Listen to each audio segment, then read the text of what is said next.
ากทำยามดึกกับสายลมเพื่อความสุขสมทวนทั่วทุกหัวใจถึงคนทั้งโลก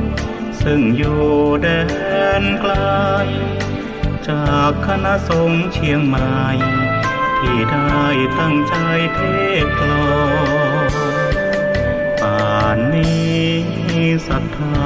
ลับหรือยังหรือกำลังฟังเพลินนี้กันอยู่หนอขอจงตั้งใจฟังให้เพียงพอฟังด้วยหัวใจจดจ่ออย่าท้อและถอยเลยคืนไหนถ้ามีเวลาว่างจดหมายมาบ้างอย่าทำเงียบเฉยหรือโทรศัพท์เข้ามาติชมเชยถามปัญหาเถิดเอ่ยจะเฉลยให้สุนทรฝากธรรมนี้มาช่วยย้ำเตือนอย่าลืมอย่าเลือนน้ำคำที่พร่ำสอนสังคมวุ่นวายสุดแสนอาวรณ์วันกลัวโลกจะรุ่มร้อนวันธรรมจะลับลอย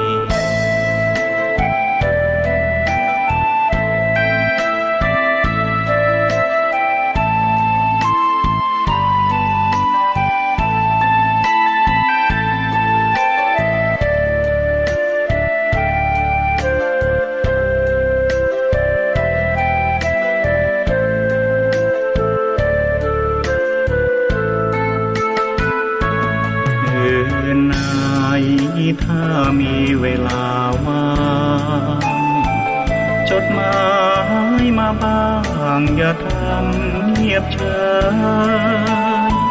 หรือโทรศัพท์เข้ามาติชมเชยถามปัญหาเถิดเอ่ยจะเฉลยให้สุนทรฝากธรรมนี้มาช่วยย้ำเตือนอย่าลืมอย่าเลือนน้ำคำที่พร่ำสอนสังคมวุ่นวายสุดแสนอาวรณ์วันกลัวโลกจะรุ่มร้อนวันธรรมจะลับลอย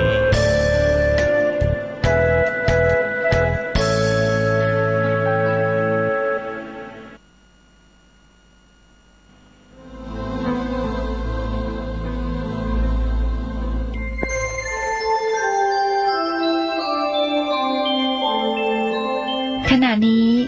ท่านกำลังฟังสถานีวิทยุกระจายเสียง FM 104.5 เมกะเฮิรตซ์ขอเจริญสุข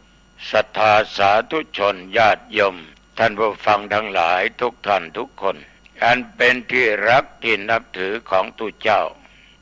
ตอนนี้ไปท่านทั้งหลายจะได้ฟังธรรมะจากตุเจ้าวัดหนองตองหางดงจังหวัดเชียงใหม่ในรายการธรรมะก่อนนอนหรือญาติโยมจะคิดว่ากล่อมนอนก็ได้ฟังแล้วหลับไปเลยก็ได้ไม่มีปัญหาเพราะธรรมะนั้นเป็นธรรมาธิปไตยคำสอนในพุทธศาสนาของเรานั้นไม่มีการบังคับไม่ได้เอาตัวเอาตนเป็นใหญ่ไม่ได้ยึดมั่นว่าคุณจะต้องฟังคุณไม่ฟังไม่ได้เป็นธรรมาธิปไตยเต็มร้อยท่านทั้งหลายต่อไปนี้ท่านจะได้ฟังธรรมะดังที่กล่าวซึ่งเป็นรายการธรรมะก่อนนอนเราก็ได้มาพบกันเป็นประจำทุกวันอังคารตั้งแต่เวลาเดี๋ยวนี้เป็นต้นไป1 ชั่วโมงโดยประมาณ แต่ส่วนมากนะไม่ค่อยถึงประมาณ45 นาทีหรือ50 กว่านาทีญาติโยมรายการนี้ออกรายการที่สถานีวิทยุศูนย์การเผยแผ่ธรรมของวัดฝายหินอำเภอเมืองจังหวัดเชียงใหม่ในคลื่น 104.50 เป็นประจำอย่างไรก็ตามต้องขอบใจต่อท่านเจ้าหน้าที่ทุกท่านทุกคนที่อำนวยความสะดวกเปิดเทปเสียงธรรมะให้แก่ญาติแก่โยมท่านทั้งหลายที่อยู่ทางบ้านนะได้รับฟังกันขอบใจมากท่านเหล่านี้มีความรับผิดชอบสูงมากก็ต้องขออนุโมทนาบูชาน้ำจิตน้ำใจของทุกท่านทุกคน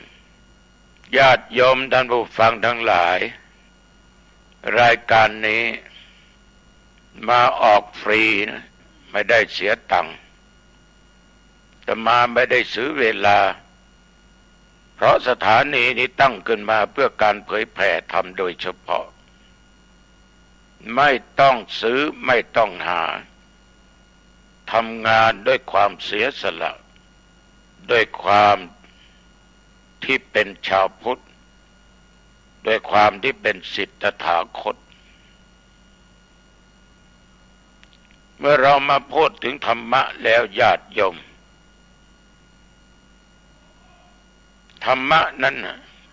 มีมาเมื่อไหร่ก็ตอบว่าปัจจุบันนี้ก็มีมาก่อนพระพุทธเจ้าปัจจุบันคืออย่างไรปัจจุบันนี้ญาติโยมถ้าโยมคิดดูดีๆฟังตุเจ้าหนองตองพูดก็เป็นธรรมะในร่างกายของเราทุกส่วนเป็นธรรมะหมดนี่คือธรรมะภายในกายเรามาพิจารณาว่าร่างกายของเรานี่มันตกอยู่ในหลักความเป็นจริงความเป็นจริงคือสิ่งที่ไม่ตายเป็นมาอย่างไหนก็เป็นไปอย่างนั้นฉะนั้นธรรมะของพระพุทธเจ้าก็คือสิ่งที่ทรงสภาพไว้เป็นของจริงเป็นเรื่องจริงเป็นสัจจะโยมเราทุกคนผ่านการเกิดมาแต่เผื่อว่าเราจะมาเกิดเป็นคนได้มนุษย์ได้มันก็ไม่ใช่ของง่ายนะไม่ใช่ว่าอยากจะเกิดเป็นโน่นอยากจะเกิดเป็นนี่ก็เกิดเป็นได้ไม่ได้ถ้าอย่างนั้นทุกคนอยากจะเกิดเป็นลูกเศรษฐีมหาเศรษฐีเกิดในตระกูลที่มียศถาบรรดาศักดิ์มีตำแหน่งเกิดเป็นลูกพระราชามหากษัตริย์เราเกิดไม่ได้นั่นจึงบอกว่าเป็นสิ่งที่หาได้ยากแต่มันก็ไม่ยากกับพวกเราทุกคนแสดงว่าเราได้เกิดมาเป็นมนุษย์ในชาตินี้ภพนี้เราทุกคนนั้นได้สร้างบุญบารมีไว้แต่การสร้างมานั้นมันไม่ทัดเทียมกันฉะนั้นคนเราเกิดมามันกรรมนำมาเกิดกรรมทำให้เป็นอย่างนั้นให้เป็นอย่างนี้บ้างก็ทุกข์บ้างก็สุขกรรมก็อุปถัมภ์แล้วแต่จะอุปถัมภ์ไปทางไหนญาติโยมสรุปแล้วเราเกิดมาชาตินี้ก็นับว่าเป็นบุญแล้วที่เราได้เกิดมาเป็นคนเป็นมนุษย์เมื่อเกิดมาที่มันแน่นอนที่สุดเป็นธรรมะเป็นสัจจะคือต้องแก่ โยมจะปฏิเสธไม่ได้ว่าโยมไม่แก่ไม่เฒ่าก่อนที่อาตมาภาพจะมานั่งบันทึกเสียงธรรมะนี่เวลาประมาณ14 นาฬิกาได้นั่งสนทนาธรรมกับญาติกับโยมก็ถามอาตมาว่าหลวงพ่อปีนี้อายุเท่าไหร่อาตมาก็ตอบว่า77ย่างเข้ามาแล้วโยมแล้วโยมอายุเท่าไหร่ผม78ครับโอ้งั้นก็แก่กว่าอาตมาภาพไป1 ปีโยมปีรากาใช่ไหมครับหลวงพ่อปีหมาหรือใช่เกิดคนละปีเขาก็มามองอาตมาภาพหลวงพ่อไม่น่าจะถึง77นะอาตมาก็สวนกลับไปว่าอาตมาก็มองโยมไม่น่าจะถึง78แค่ก็ชอบใจสำหรับอาตมาภาพก็นิ่งความจริงก็คือความจริงมันแก่มาตั้งแต่มาวันปฏิสนธิในท้องของแม่แล้วอยู่ได้10 เดือนก็แก่ได้10 เดือนเกิดออกมาก็แก่ไปอีกจน77 ปีย่างเข้ามาคุณโยมก็78เพราะเรื่องความแก่เป็นเรื่องสิ่งจริงเป็นสัจจริงเป็นของจริงที่มนุษย์และทุกอย่างที่เกิดมาในโลกไม่ว่าจะเป็นของเคลื่อนที่ได้ของเคลื่อนที่ไม่ได้จะเป็นสัตว์เดรัจฉานสัตว์มนุษย์วันเวลาก็ผันแปรเปลี่ยนแปลงไป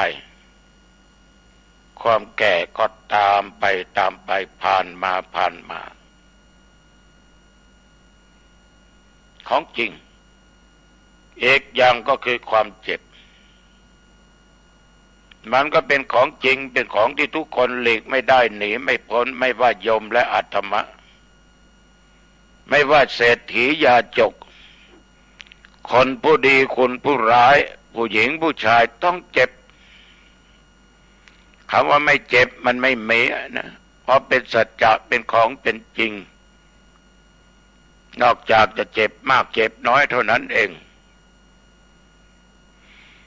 ญาติโยมก็คงผ่านเรื่องแก่เรื่องเจ็บความแก่ผ่านทุกวันความเจ็บเจอตลอดขณะนี้นั่งฟังตุเจ้าวัดหนองตองบรรยายธรรมะก่อนนอนบางคนก็ปวดหลังปวดบั้นเอวเจ็บแข้งเจ็บขาปวดหัวมัวเก้าบางทีก็เป็นหวัดเป็นไอบางทีก็เจ็บหนักด้วยโรคร้ายต่างๆมาเบียดเบียน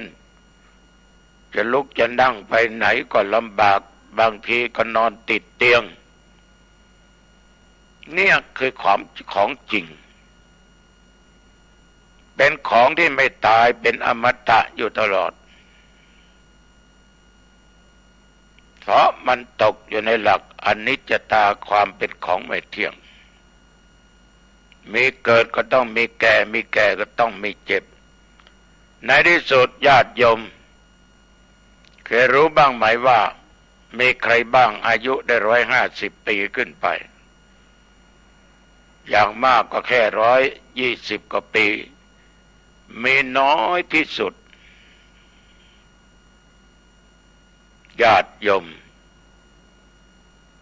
เมื่อมันถึงเวลาก็ต้องตายนี่คือความจริงคือความตายอย่าหลงตัวเองว่ากูไม่ตายง่ายหรอกโยมลองนึกทบทวนดูว่าเพื่อนของเรา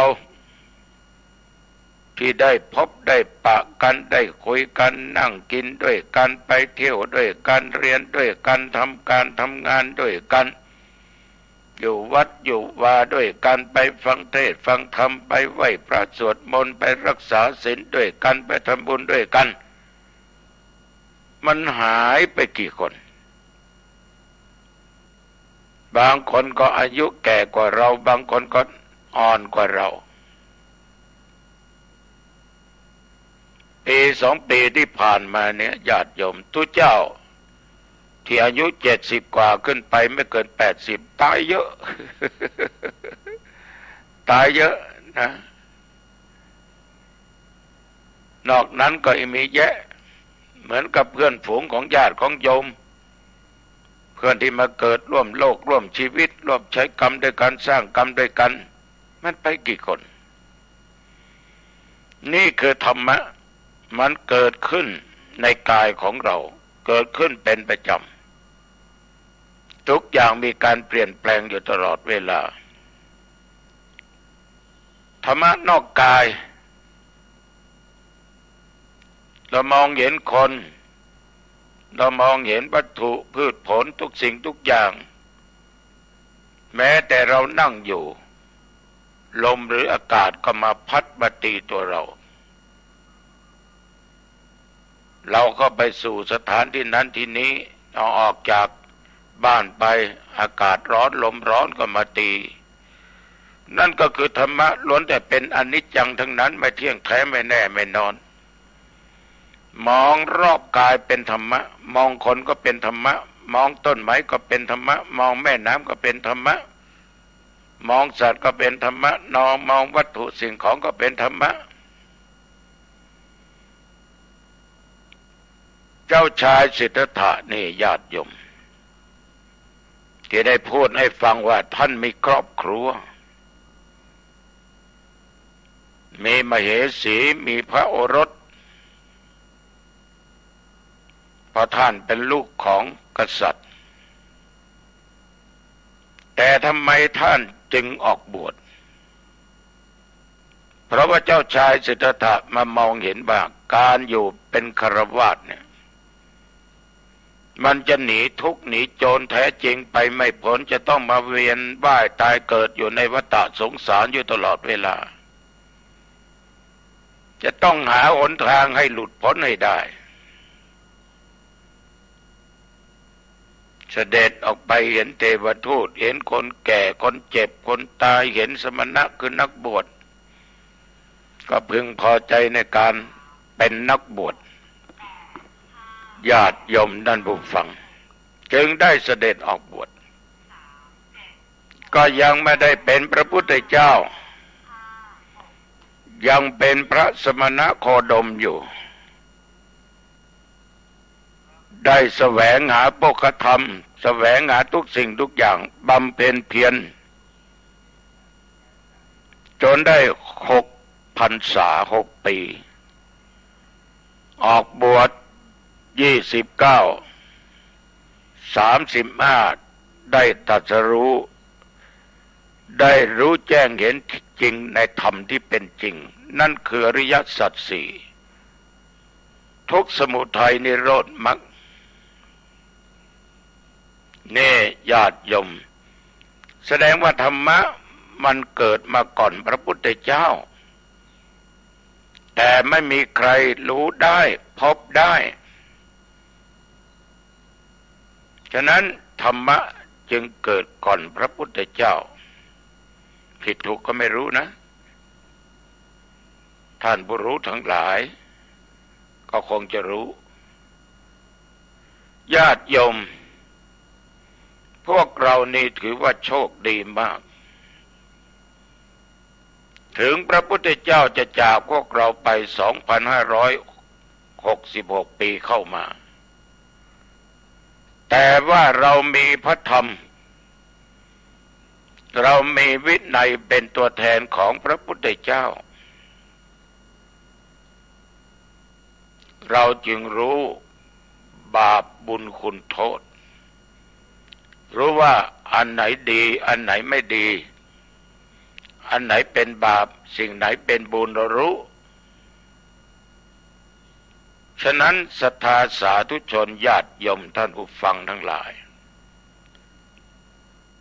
อาตมภาพในฐานะก็เป็นบุคคลที่อยู่ในครอบครัวเดียวกันกับญาติกับโยมครอบครัวแห่งพุทธบริษัทมีภิกษุภิกษุณีอุบาสกอุบาสิกา เราจะไปบอกว่าภิกษุณีไม่มีก็ไม่ได้เดี๋ยวนี้ภิกษุณีก็มีในเชียงใหม่เราก็มีในประเทศไทยเราก็มีเราจะไปปัดไปตัดว่าไม่มีเขาห้ามบวชไม่ได้เพราะเรายังนับว่าเป็นพุทธบริษัทสี่คือภิกษุภิกษุณีอุบาสกอุบาสิกาเป็นครอบครัวเดียวกันญาติโยมท่านผู้ฟังทั้งหลายเป็นครอบครัวใหญ่นะอาตมาดีใจที่เป็นพี่อ้ายพี่ชายเป็นคนโต คือเป็นภิกษุต่อไปภิกษุณีเป็นน้องอันดับสองอุบาสกต้นสามอุบาสิกาต้นสี่ เป็นครอบครัวที่ใหญ่อยู่ในวัดก็เป็นครอบครัวแต่ตัวเจ้าอย่างเราไม่มีเมียไม่มีลูกอย่างโยมเขาเรามีตัวเจ้าเรามีเณรเรามีญาติโยมอุบาสกอุบาสิกาเป็นศิษย์เดียวกันคือศิษย์ตถาคตแต่การอยู่ร่วมกันเป็นหมู่มากในญาติโยมมันมักจะมีปัญหาเกิดขึ้นในมงคลสูตรมงคล38นั้นข้อแรกอาเสวนาจะพาลนังเอตัมมังคลมุตตมังการไม่คบคนพาลเป็นมงคลยิ่งแสดงว่าสังคมเรานี้มีทั้งคนที่ควรคบและไม่ควรคบไม่ควรคบก็คือคนพาลบัณฑิตะนันจะเสวนาเอตัมมังคลมุตตมังคบบัณฑิตเป็นมงคลยิ่งนี่คือคนดีที่ควรคบปูชาจะปูชานียานังเอตัมมังคลมุตตมังเท่าเราเป็นชาวพุทธญาติโยมเรามีพระพุทธพระธรรมพระสงฆ์หรือมีพระธรรมวินัยเป็นตัวแทนของพระพุทธเจ้านั่งอยู่ในจิตในใจสิ่งไหนบ้างล่ะที่เราควรบูชาและสิ่งไหนบ้างที่ไม่ควรบูชาญาติโยมคิดเอาก็แล้วกันนะก็ไม่ว่ากันนะยุคปัจจุบันนี้ส่วนมากญาติโยมทั้งหลายละทิ้งพระพุทธเจ้าหมดแต่ก็ไม่หมดไปทีเดียวนะก็ไปหันบูชาเทพเจ้าต่างๆไม่ใช่ว่าผิดนะก็ถูกแต่เราทั้งหลายอย่าลืมพระพุทธเจ้าบูชาในพระธรรมในการปฏิบัติตามบูชาในพระสงฆ์เชื่อฟังคำสั่งสอนของท่านบูชาบิดามารดานี่คือพระของพวกเราทุกคนบูชาอุปชาครูอาจารย์เป็นพ่อเป็นแม่ที่รองจากผู้ให้กำเนิดผู้ให้ชีวิตเรามาท่านผู้มีพระคุณทั้งหลาย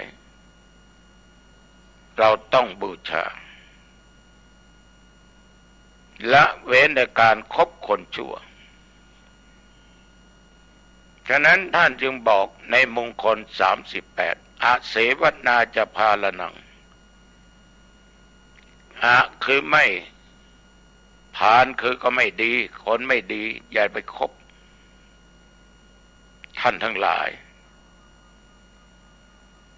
ที่นั่งฟังเนี่ย เราจะอยู่ในจำพวกคนพาลหรือบัณฑิตลองคิดดูถ้าเป็นคนพาลก็ละเลิกในสิ่งชั่วร้ายทั้งหลายต่างๆนานาคนพาลคือคนเช่นไรคืออะไรบ้างญาติโยมท่านผู้ฟังคนพาลนี่นะเป็นคนที่มีจิตใจขุ่นมัวเศร้าหมองอยู่เป็นปกติเป็นผลให้มีความเห็นผิดได้คนพาลความคิดความอ่านสติปัญญานั้นความรู้นั้นรู้แต่ก็ยังทำผิดไปนิยมค่าที่ผิดญาติโยมบางคนนั้นเป็นนักวิเคราะห์วิจารณ์เป็นนักวินิจฉัยก็วิเคราะห์ในทางที่ผิดวิจารณ์ในทางที่ผิดคนพาลนี่จะไม่รู้จักดีจะไม่รู้จักชั่วว่าอันไหนถูกต้องอันไหนไม่ถูกอันไหนควรไหนไม่ควรไม่รู้เช่นคนดีเขาเห็นว่าเหล้าเป็นของที่ไม่ดีดื่มแล้วขาดสติตั้งความประมาททำให้เกิดโรคหมดเงินหมดทองไม่มีความละอายญาติโยมทั้งหลายคนที่เป็นคนพาลนั้นบอกว่าโอ้ยคุณเข้าใจผิดแล้วเหล้าเนี่ยยอดประเสริฐเป็นของดีเป็นเครื่อง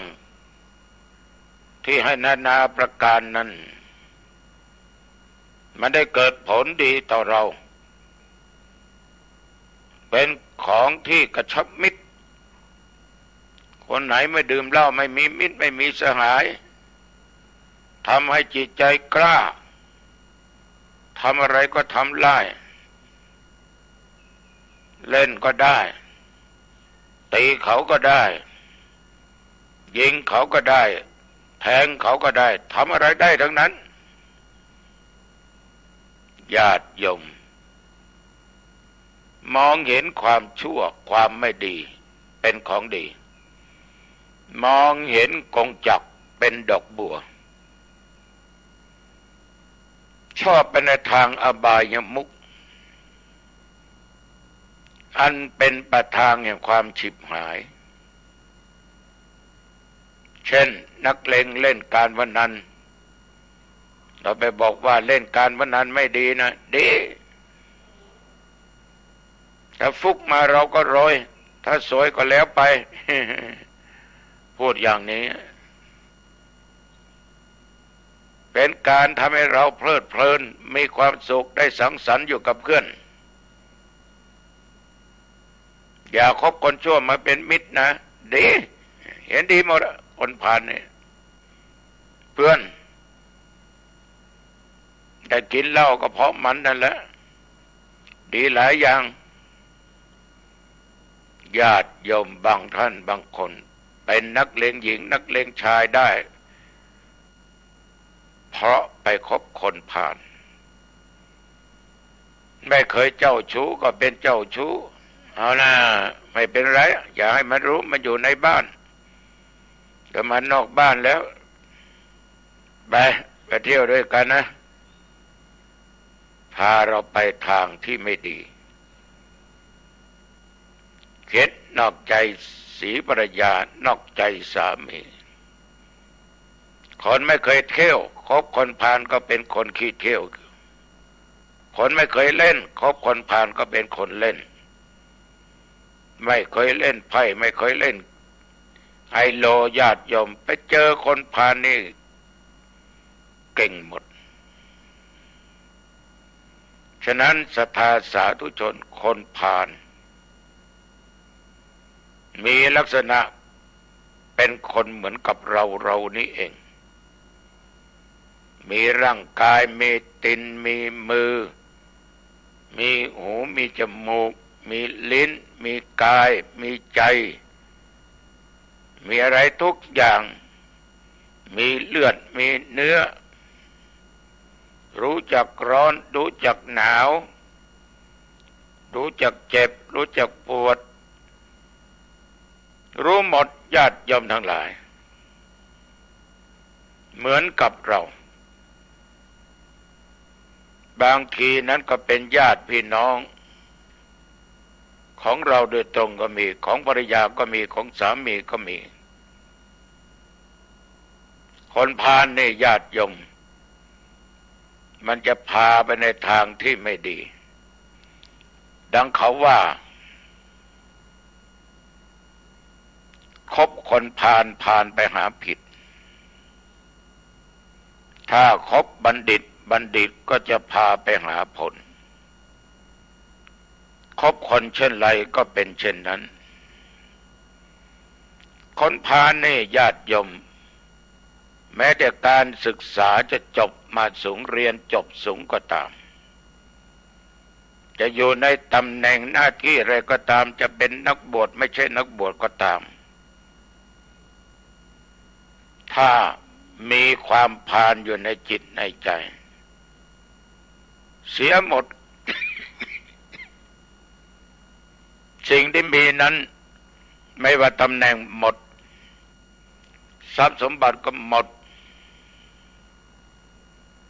ญาติโยมทั้งหลาย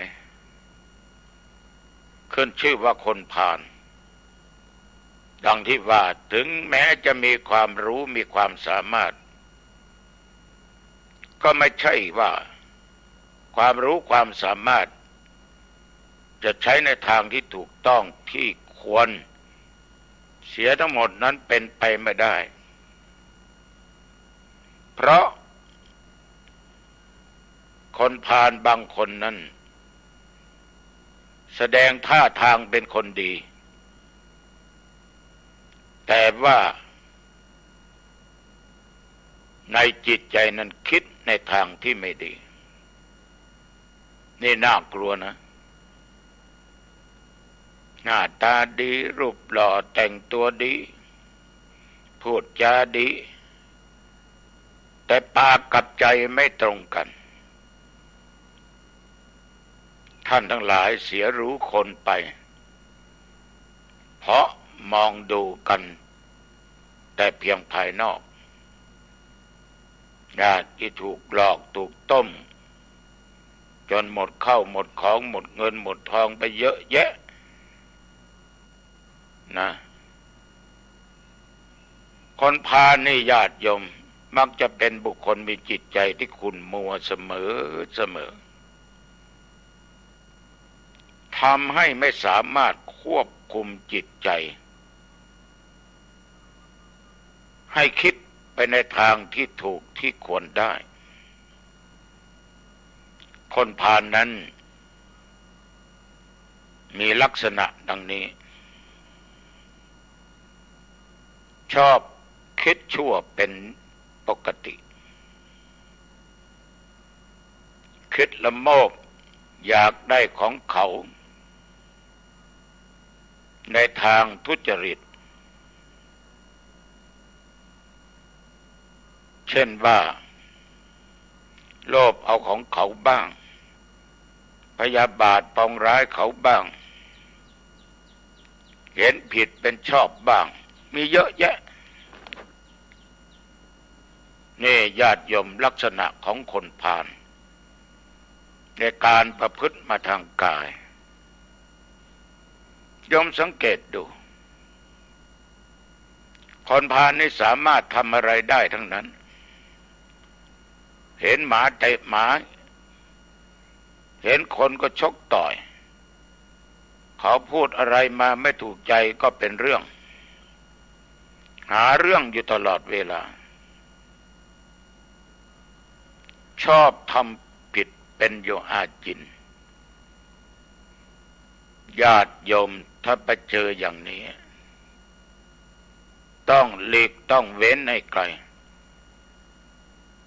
ดังที่ท่านพูดว่าเว้นหมาให้พอศอกเว้นวอกให้พอว่าเว้นคนพลาให้ไกลแสนโยชน์เว้นให้ไกลญาติโยมถ้าเห็นเขาแสดงทางกายในทางทุจริตอย่าเข้าใกล้มันจะพาเราไปในทางฉิบหายทางเดือดร้อนมันจะพาเราไปหาโทษหาอะไรต่างๆนั่นนะลักษณะอีกอย่างหนึ่งชอบพูดชั่ว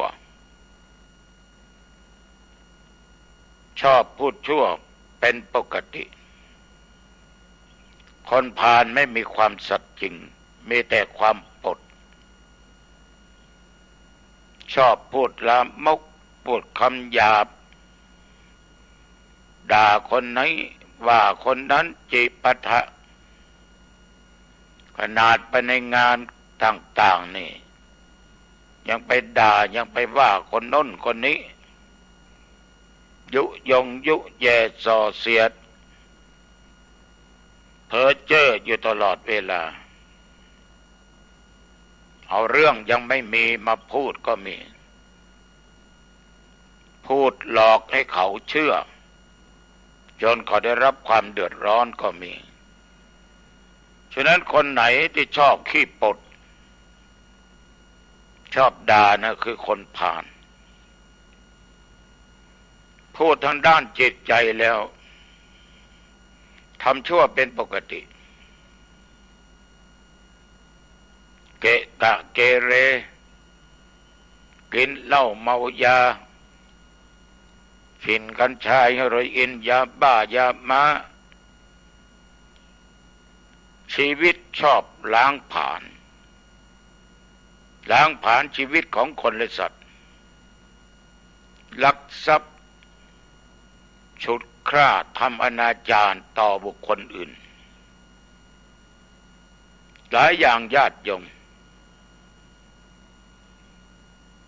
ฉะนั้นญาติโยมทั้งหลายคบคนพาลไปหาผิดต้องระมัดระวังไว้ให้ดีโยมเสียผู้เสียคนไปเพราะคบคนไม่ดีลูกของเราเป็นคนดีเชื่อฟังพ่อแม่ปู่ย่าตายายครูอาจารย์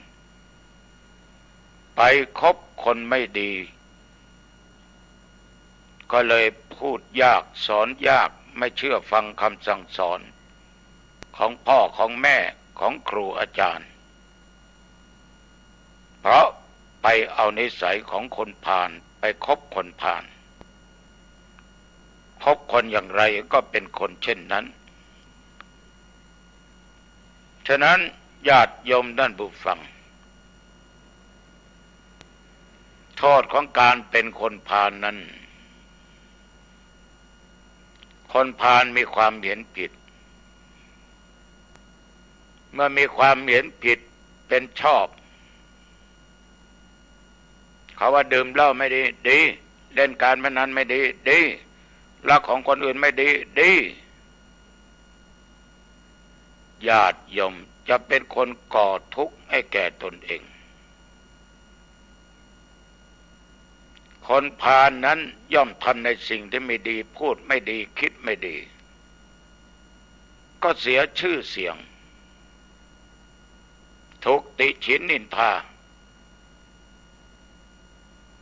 ญาติโยมนอกจากนั้นจะไม่มีใครเคารพนับถือเป็นบุคคลที่คนอื่นเกลียดชังไม่อยากจะคบเพราะไม่มีสิ่งดีในตัวเขาสิ่งที่เป็นมงคลจะไม่มีความสง่างามก็ไม่มีหมดทั้งราศีทั้งสิริมงคลต่างๆความชั่วภัยร้ายต่างๆก็จะไหลเข้ามาหาตัวเขาเอง นอกจากนั้นทำลายประโยชน์ของตนเองทั้งโลกนี้และโลกหน้าเพราะนิสัยคนพาลจะทำต่อในสิ่งที่ชั่วทั้งนั้นทำบาปทำกรรมที่ไม่ดีฉะนั้นตายก็ไปสู่ทางทุกขติยังไม่พอนะใครได้ลูกได้เต้าได้ผัวได้เมียที่เป็นคนพาลญาติพี่น้องที่เป็นคนพาลในตระกูลเดียวกันนั้นเสียหมดมันเป็นลูกของใครแม่ชื่ออะไรพ่อชื่ออะไรปู่ย่าตายายชื่ออะไรเสียหมดทำให้เสื่อมเสียวงตระกูลของตนเองในที่สุดตายจากโลกนี้ไปสู่โลกหน้าคนไม่ดีเป็นคนพาลไม่มีศีลธรรมทางเดียวที่จะไปคือทางทุกขติไปสู่ทางอบายภูมิญาติโยมท่านผู้ฟังนี้คือโทษของการเป็นคนพาลเราจะสังเกตได้ว่าคนไหนเป็นคนพาลสังเกตได้ง่ายญาติโยมลองดูคนพาลนี่จะชักชวนเชิญชวนชี้ชวนหรือเสนอแนะให้เรานั้นในทางที่ไม่ดีเชิญชวนเล่นการพนันเชิญชวนให้ไปเที่ยวเชิญชวนไปในทางที่ไม่ดีดังว่าเมื่อกี้นี้แล้วก็นำก็ทำให้เห็นเป็นตัวอย่างสิ่งเหล่านี้มองออกได้ง่ายๆถ้าคนไหนก็ได้มาพูดให้โยมฟังว่าชีวิตเราเกิดมาชาตินี้ชาติเดียวต้องหาความสุขให้แก่ตัวเองอย่าไปมัวหมกมุ่นสร้างแต่ความดีอย่าเข้าวัดเข้าวาอย่าฟังเทศน์อย่าฟังธรรมไม่เห็นมันได้ประโยชน์อะไรไปสู่เราไปเล่นการวันนั้นดีกว่าไปเที่ยวที่โน่นไปเที่ยวที่นี่ดีกว่าก็เรียกว่าเชิญชวนชักชวนบางคนนี่ทำให้ดูนะโยมทำให้ดูไม่เห็นเป็นไรเลยเล่นการพนันก็ไม่เห็นเป็นไรดื่มเหล้าก็ไม่เห็นเป็นไรเราไม่เคยดื่มก็ชักชวนให้เราดื่มแนะให้เราดื่ม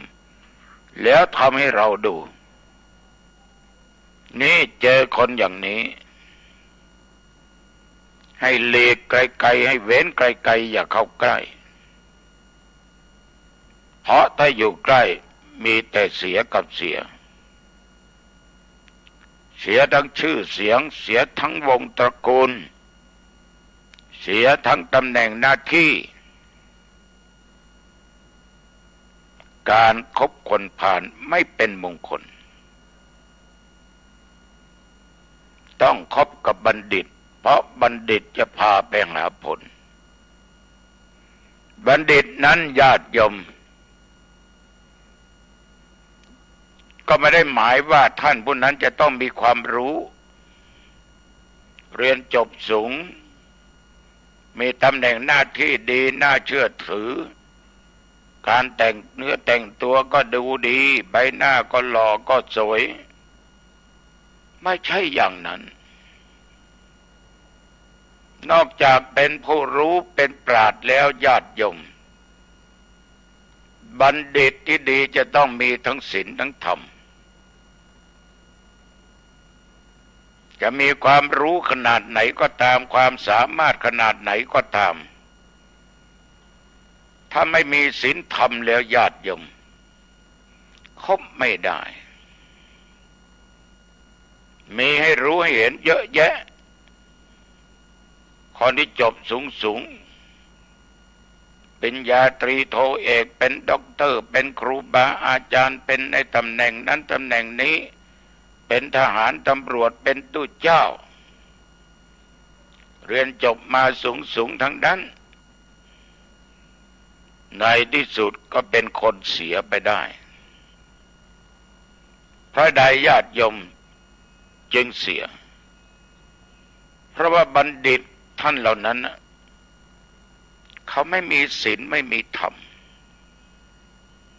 ยิ่งเราเป็นตุ๊เป็นพระเป็นเณรยิ่งไปใหญ่จะรู้มาขนาดไหนก็ตามเป็นนักเผยแผ่ธรรมก็ตามสอนเขาก็ตามอยู่ในตำแหน่งหน้าที่อะไรก็ตามลองขาดศีลขาดธรรมอยู่ไม่ได้ดังเป็นคราวๆอยู่ตลอดแต่มาถึงตอนนี้อยากจะฝากกับญาติกับโยมหน่อยอย่าเข้าใจผิดว่าศาสนาพุทธจะเสื่อมพุทธศาสนาจะเสื่อมไม่ได้เสื่อมถ้ามันเสื่อมไม่รอดมาจนถึง 2,566 ปีเข้ามานี้ธรรมวินัยของพระเจ้าองค์มีอย่างไรก็มีอยู่อย่างนั้นอาตมาเคยบอกโยมหลายครั้งหลายคราวแล้วว่ามันเป็นอมตะเป็นสิ่งที่ไม่ตายเป็นสิ่งที่เสื่อมไปไม่ได้เรื่องเหล่านั้นเป็นเรื่องของบุคคลไม่ว่าจะเป็นนักบวชไม่ว่าจะเป็นคฤหัสถ์ชาวบ้านใครทำดีก็ได้ดีใครทำชั่วก็ได้ชั่วเราทานข้าวเราก็อิ่มเราไม่ได้เขาไม่ได้ทานแค่เขาอิ่มอย่างเราไม่ได้ญาติโยมท่านผู้ฟังพุทธศาสนาศาสนาคำสอนของพระพุทธเจ้าไม่ได้เสื่อมโยมต่างหากที่ไปคิดอย่างนั้นโยมเสื่อมจากธรรมะแสดงว่าไม่รู้จริงแห่งธรรมะไม่รู้เรื่องกรรมเรื่องเวรเรื่องผลของกรรมคนเรานี่ใครทำมาอย่างไรก็ได้รับผลอย่างนั้นญาติโยมจะต้องเรียนรู้อย่าไปเหมาเข่งอย่างนั้นอย่างนี้บางคนโอ้โหกูไม่อยากจะเข้าวัดแล้วเห็นข่าวคราวของตุของพระสมัยเดี๋ยวนี้ไม่อยากจะกราบไม่อยากจะไหว้ไม่อยากจะทำบุญตักบาตรไม่อยากจะไปฟังเทศน์ฟังธรรมแล้ว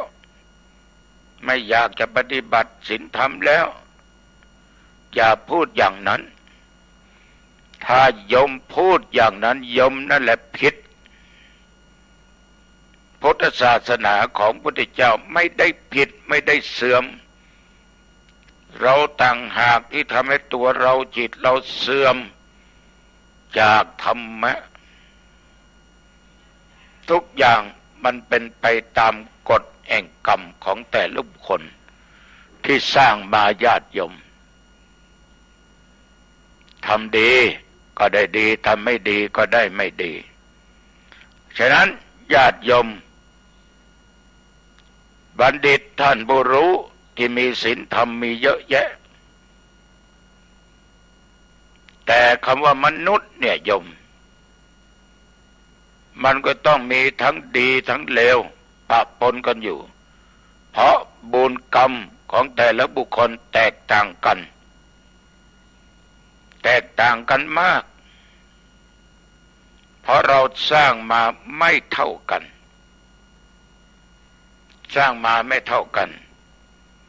นี่ขอให้ญาติโยมเข้าใจตามนี้บัณฑิตเนี่ยดีแน่นอนที่มีศีลมีธรรมญาติโยมก็คบบัณฑิตท่านผู้รู้ทั้งทางโลกทั้งทางธรรมเดี๋ยวท่านเหล่านี้จะนำท่านไปสู่ความเจริญไม่ได้นำท่านไปสู่ความหายนะสาธุชนญาติโยมก็ขอฝากไว้ลองนำไปคิดพิจารณาปาระ พันด้วยใบข่าใบก็เหมือนข่าวปลาคละคลุ้งกันไปหมดคนที่ไปหาคบเพื่อนพาลญาติโยมก็ย่อมเกลือกกลั้วไปกับของที่ไม่ดีคือคนพาลในองค์หนึ่งที่ทำปลาร้าถ้ามันเสียไปตัวหนึ่งมันก็เหม็นไปทั้งองค์ลำไยที่เราเก็บขายกันทุกวันบางครั้งเราจำเป็นต้องเด็ดออกเพราะมันเน่ามันเสียถ้าเราไม่เอาออกราคาก็ตกสังคมเราอยู่ด้วยกันเขาจะเป็นคนพาลหรือเป็นบัณฑิตดีหรือชั่วอยู่ที่ตัวเราอยู่ที่การกระทำของเราสิ่งไหนมันไม่ดีเราก็หลีกก็หนีสิ่งไหนดีเราก็ทำตามได้เพราะมันเป็นสิ่งที่ดีฉะนั้นตู้เจ้าขอฝากกับญาติกับโยมในรายการธรรมะก่อนนอนเอานะญาติโยมเข้าบ้านปิดประตูบ้านให้เรียบร้อยขึ้นบ้านปิดประตูบ้านหอเรือนหน้าต่างให้เรียบร้อยเก็บของมีค่าเรียบร้อยอย่าไว้ใจทางอย่าวางใจคนหรือจะโจรใจเองของไหนที่จะใช้ก็เก็บไว้ที่มันเห็นได้ง่ายๆจะทานอะไรก็ทานแล้วก็อาบน้ำอาบท่าใส่ผ้าใส่ผ่อนนุ่งห่มให้เรียบร้อยชุดที่เริ่มชอบเข้าห้องพระห้องนอนไหว้พระกราบพระพุทธเจ้าพระธรรมพระสงฆ์กราบบิดามารดากราบอุปัชฌะครูอาจารย์แล้วก็สวดบทพุทธคุณธรรมคุณสังฆคุณตั้งจิตเจริญสมาธิภาวนาตามที่จะกระทำได้และตั้งอกตั้งใจแผ่เมตตาให้แก่สรรพสัตว์เจ้ากรรมนายเวรเทพทั้งหลายผู้มีพระคุณทั้งหลายอันมีบิดามารดาครูบาอาจารย์เป็นต้นอย่าลืมแผ่เมตตาแก่ตัวเองว่าขอข้าพเจ้าเกิดมาชาติไหนชาติใดอันว่าความอดความอยากความทุกข์ความยากจงอย่าได้เกิดมีแก่ข้าพเจ้าเกิดมาชาติไหนชาติใดขอได้พบชาติของพระสิริยะเมตไตรเรียบร้อยก็นอนหลับสบายตื่นเช้ามาก็สดชื่น